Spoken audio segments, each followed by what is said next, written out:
Hello students, so in this video we will learn to establish the relation between radius of curvature and its focal length. Okay, r equals to 2f, radius of curvature equals to twice into focal length.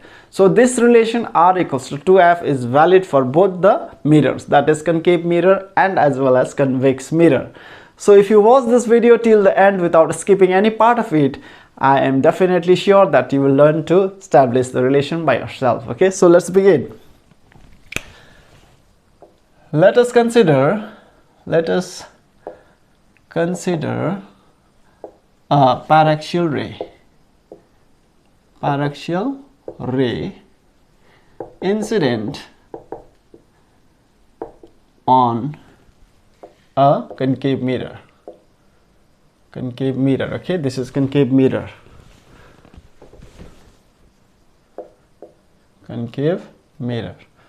This relation can be proved in convex mirror also.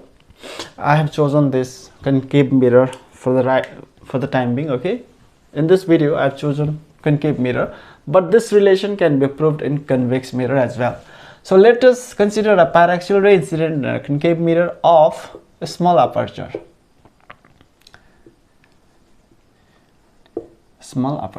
Now let us first understand the term paraxial ray and then aperture. Okay, what does the term paraxial ray mean? Suppose this is a concave mirror, isn't it? The reflecting surface is the concave part, and this is the principal axis. Principal axis is nothing but the the straight line passing through pole of the mirror and its center of curvature, isn't it? Suppose this is the center of this sphere. Spherical mirror is nothing but a part of sphere, isn't it?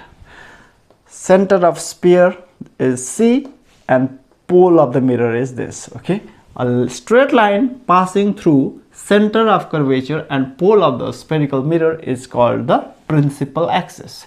This line is called principal axis. Okay, now what is paraxial ray?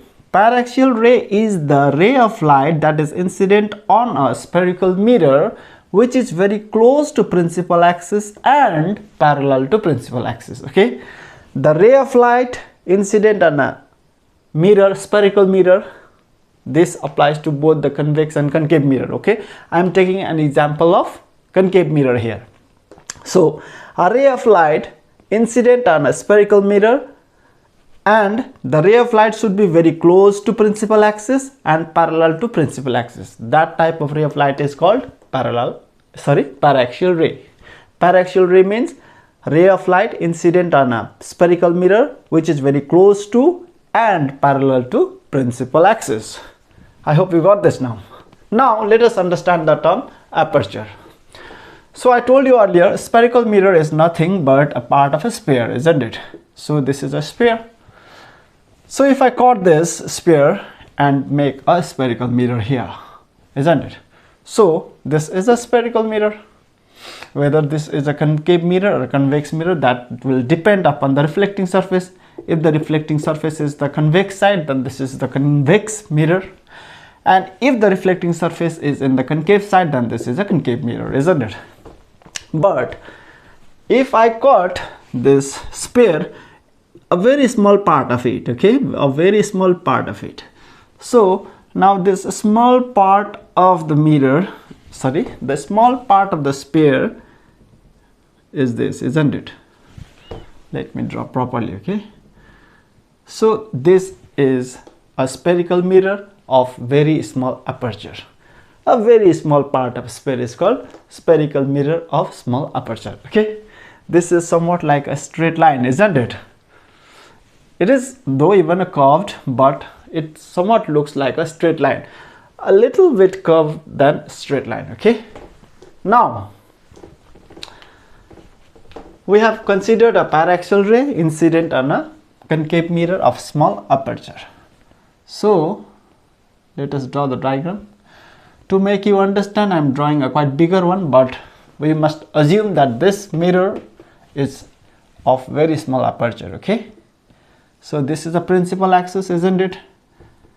This is the pole of the mirror and this is the center of curvature. Now center of curvature means the center of the sphere, isn't it? This spherical mirror is a part of a sphere, and if you complete this sphere, this will become the center.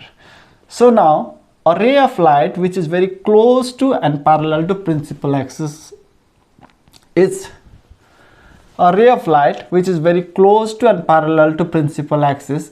incident on this concave mirror. Okay, and you know that if the ray of light is parallel to the principal axis, the reflected ray will pass through the focus of the mirror, isn't it? This is the reflected ray. The reflected ray will pass through the focus of the spherical mirror. This point is called the focus. Okay, now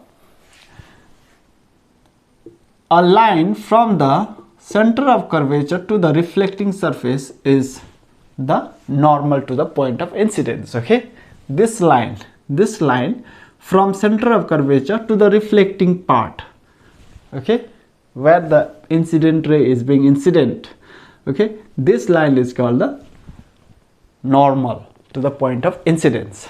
Now you know that suppose this is a plane mirror and this is the normal. Okay, a ray of light is incident like this. This is the normal, isn't it? So the angle between the incident ray and normal is called the angle of incidence, and the angle between the reflected ray and normal is called the angle of reflection, that is denoted by R, isn't it? Similarly, here the angle between the incident ray and this normal is called the angle of incidence, that is I, isn't it? And the angle between the reflected ray, this is the reflected ray, angle between the reflected ray and the normal is called the angle of reflection, and this is also equal to I, because from the law of reflection we know that angle of incidence is equal to the angle of reflection, isn't it? So let me write that from law of reflection,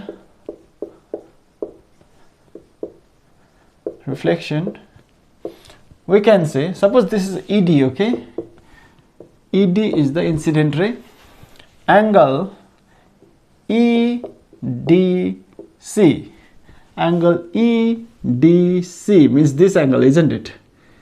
EDC means this angle, angle of incident, equals to angle of reflection, that is angle CDF, this angle equals to angle CDF equals to I. So let us assume this equals to I. Okay, angle of incidence is equal to angle of reflection. This is what we know from the law of reflection, and we have assumed that angle to be I, let us say. Okay, now you know that ED is parallel to CP, isn't it? ED is a paraxial ray, means ED is very close to and parallel to the principal axis. That means ED is parallel to, you don't have to write to, ED is parallel to CP. Are you getting me? This ED line is parallel to and very close to the principal axis, isn't it? So ED is parallel to CP. That means, and CD is the transversal. CD is transversal.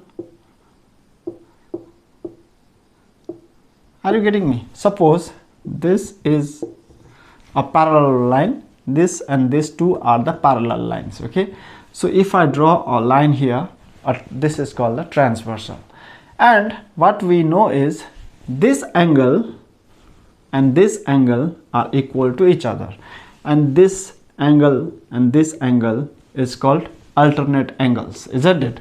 So if a transversal is drawn in between two parallel lines, the alternate angles will be equal. So that means this angle and this angle will be equal, this angle and this angle will be equal, because ED is parallel to CP and CD is transversal. This is the transversal line, isn't it? So CD is transversal. That means, therefore, angle EDC EDC equals to angle DCF, this angle, isn't it? DCF, are you getting me? This angle is parallel to this angle, so this angle is parallel to this angle. Are you getting me? Yes. So this means this angle is equal. So we must write this is transversal. Sorry, alternate angles. Alternate angles, isn't it? Alternate angles. Now we know that in triangle CFD. Now let us forget everything and just look at this angle CFD. Okay, this angle, triangle CFD. In triangle, this is the sign of triangle. Okay, in triangle CFD, this triangle, what you see is angle FCD or DCF, isn't it? DCF is I. DCF equals to angle FDC, equals to angle FDC. Two angles are equal. So we know from the law of geometry that if the two angles are equal, then these two sides should also be equal. This is an isosceles triangle. If the two angles are equal, then two sides will also be equal, isn't it? So that means angle, therefore angle this and angle this is equal. Angle FCD or DCF, when we write angle DCF, this angle C is this angle. When I write angle FDC, the middle one D is this angle. Okay, middle one. So we know that this angle and this angle is equal. That means in this triangle, this side CF and FD will also be equal. Therefore angle side CF equals to FD. Are you getting me? This is equation 1. Okay, since the two angles are equal, so their two sides will be equal in this triangle CFD. This angle and this angle is equal, so this side and this side will also be equal. So this is equation 1. Now since ED is a paraxial ray, isn't it? ED is a paraxial ray, and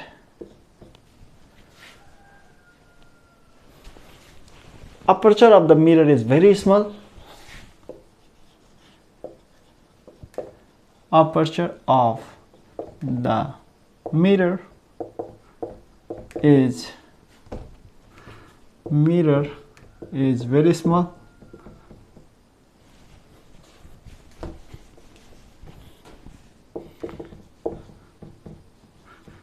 Very small. So let me erase this. Okay, please take the screenshot. I will continue.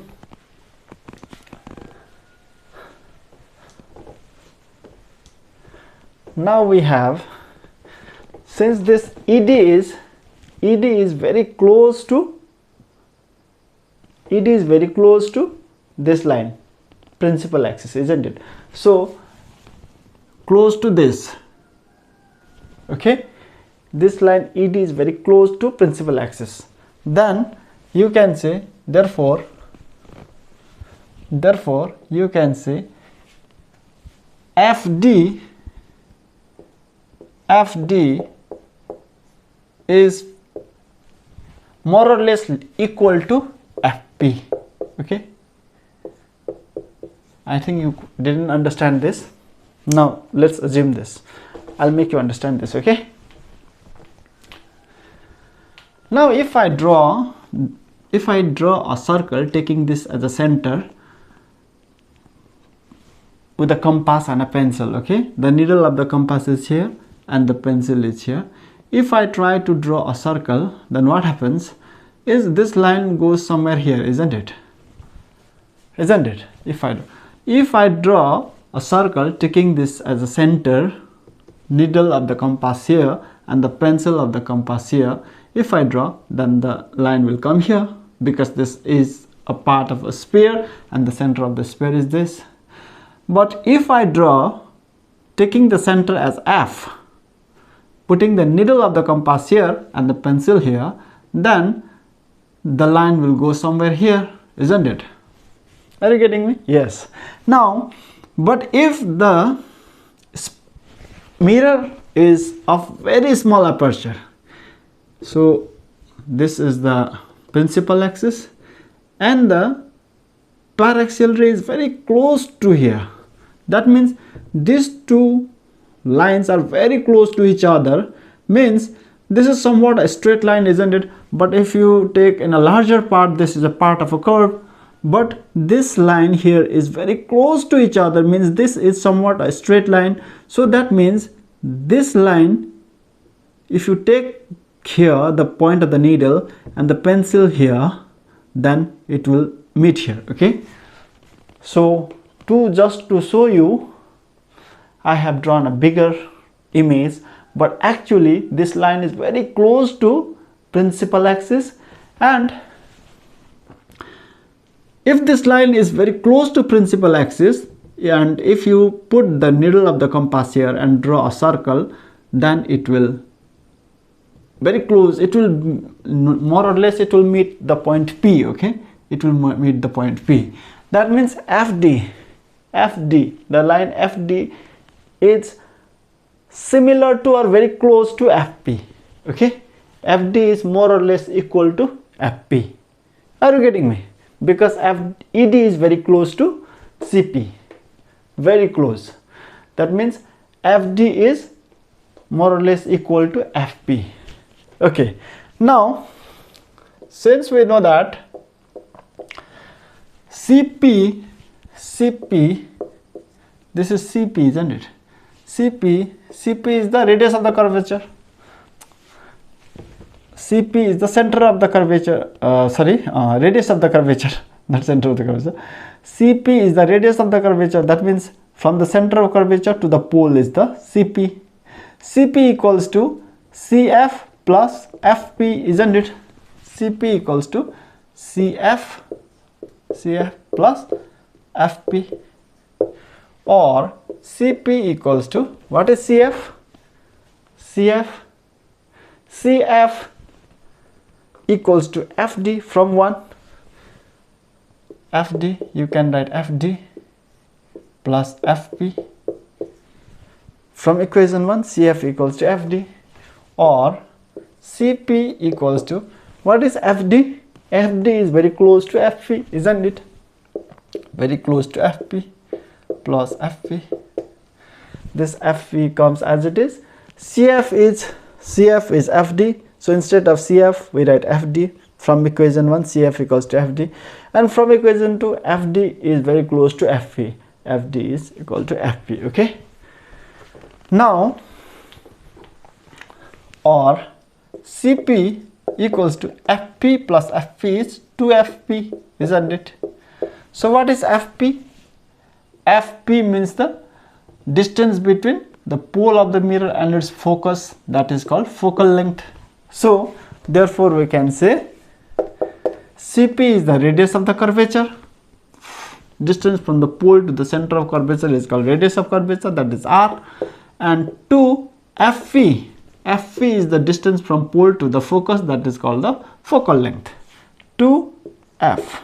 Okay, so this is the relation which we were asked to prove, and we have proved this. I hope you got this. Thank you so much.